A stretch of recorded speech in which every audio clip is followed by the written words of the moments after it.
nakita mo yung babae na kinaiinggitan mo. And of course, lahat tayo, especially mga babae, ang kahinaan natin inggit. Right? And then, pinigilan mo yung inggit. Hindi mo in-entertain yung gusto ng sarili mo na, wait lang, bakit maganda siya? Dapat mas maganda ako. Wait lang, parang mas magaling siya magsalita. Wait lang, parang sikat siya. Bakit dapat ako?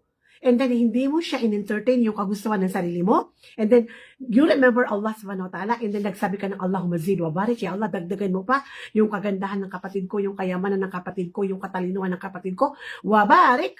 At lagyan mo ng baraka, ya Allah, yung mga biyaya mo sa kapatid ko. Then, automatically, ano ba to? Kad aflaha man zakaha. Nagtagumpay ka, kapatid. Dahil malinis ang puso mo. Hindi ibig sabihin nang nagtagumpay ang kanyang nafs. Hindi ibig sabihin hindi mo nararamdaman ang kibar. Hindi mo nararamdaman ang inggit. Hindi ibig sabihin hindi ka marunong magalit. Nararamdaman mo pero you control, you discipline your nafs dahil alam mo na ang nafs mo ay la amaratong biso. Inna nafsa la amaratong biso. Walang iuutos ang ating mga nafs maliban sa kasamaan.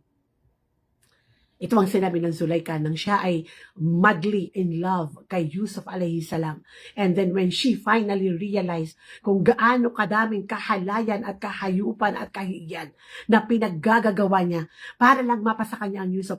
When Allah guided her, she testified, inna nafsala amaratong biso. Siya mismo nagsabi, inna nafsala amaratong biso. Katotohanan, itong nafs ko, walang ibibigay na wala siyang ipapagawa sa akin maliban sa kahalayan at kasamaan.